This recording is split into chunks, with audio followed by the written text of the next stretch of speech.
mencari ruang mencipta kemanisan dalam setiap kisah yang dipaparkan, program Jelajah Ikhlas bersama Center Sugar Refineries dan Berhad kini berada di Pulau Pinang. Membawa misi yang sama, ternyata Pulau Mutiara juga menyimpan realiti kehidupan yang cukup menginsafkan.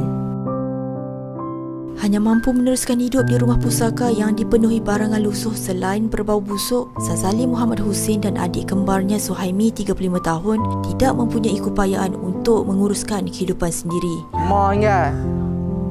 Mak ingat. Hussein ingat. Selepas pemergian ibu dan bapa, mereka yang juga orang kurang upaya kategori intelektual terpaksa hidup dalam keadaan serba daif. Lepas sekolah dia beli pula. Lepas tu sambil tu sekolah bagi mereka kerja. Ada kerja. Cukup menyentuh hati bagaimana dua insan ini bukan sahaja berkongsi tarikh lahir yang sama, tetapi juga turut melalui takdir yang serupa. Kerja. Ni. Tapi duit bantuan dapat kan? Dapat. Tidak pernah berpisah sejak dari kecil, apa yang cukup disenangi mengenai dua beradik ini juga adalah sikap rajin mereka. Walaupun menerima wang bantuan yang disalurkan, namun adalah satu kepuasan buat Sazali dan Suhaimi sendiri untuk bekerja sebagai pengumpul barangan lusuh. Kerja kuat. Kerja kuat. Kalau sakit? Ada. Tak sakit? Ada. Sehat. Ni kalau ada orang bagi bantuan nak buat rumah dia balik nak? Boleh. Tak balik lah. Sekarang ni tak apa lagi. Kita masih ada. Justru kalau kita tak ada, kita mana kehidupan depan? Ketika ini apa yang cukup merisaukan bapa saudara mereka tentunya masa depan dua beradik ini. Berada dalam posisi yang tidak mampu membantu, harapannya agar ada pihak berwajib yang akan memberikan pertolongan sewajarnya.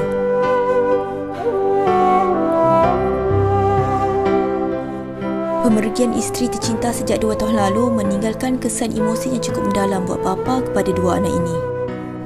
Jika dahulu kehidupannya cukup teratur dengan bantuan isteri, namun dia kini diselubungi tekanan kerana masalah kewangan. Pernah gagal sehingga mengheret dia dan anak-anaknya tinggal di dalam sebuah stor selama beberapa bulan.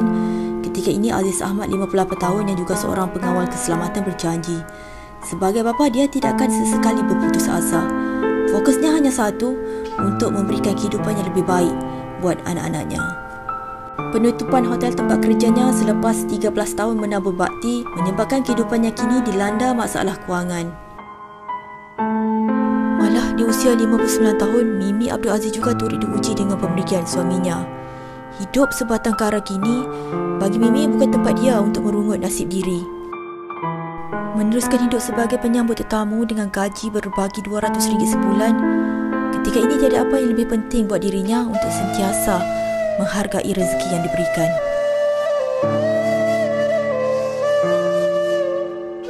Menjadi harapan ibu bapanya sejak daripada kecil untuk menguruskan 3 adik-beradiknya yang juga orang kurang payah, kini selepas puluhan tahun, dia masih lagi setia menggalas tanggungjawab yang sama. Mula-mula dulu mak jaga. Lepas tu mak pun tak boleh tak boleh jalan. Tapi mak pun baru meninggal dah 4 tahun. Tapi dia tak boleh jalan pun lama kok. Abang macam ni pun tak boleh jalan. Mereka 4 orang mak yang tak boleh jalan. Malah selepas pemergian adiknya beberapa bulan lalu, amanah yang diberikan kepada Azizah Muhammad kekal apabila masih menguruskan 2 kakaknya yang mempunyai kondisi yang sama. Tiada cuti maupun waktu untuk diri sendiri, ketika ini menjadi rutin harian buat Azizah memastikan 2 kakaknya itu dijaga dengan baik. Mengakui bukan kerja mudah, namun dia sentiasa reda dengan aturan takdir hidupnya. Letih. Nak angkat pun bukan senang. Pergi mandi kan. Kita pun ada penyakit. Kencing manis, darah tinggi. Ada kalanya balas Azizah dia juga hampir berputus asa. Tapi lah ni okeylah sikit. Dua adik tu dia suka riau. Tak lagi dia riau, tak lagi dia riau. Tambah Azizah, dia sentiasa berdoa agar diberikan kesihatan yang baik dalam memudahkan dia menguruskan amanah yang tidak ternilai ini. Kita kena kuat juga lah, tak kuat macam mana. Perjalanan Jelajah Ikhlas bersama CSR tidak terhenti di sini. Menunaikan misi untuk berkongsi kemanisan rezeki, destinasi seterusnya juga bakal membawa amanah yang sama.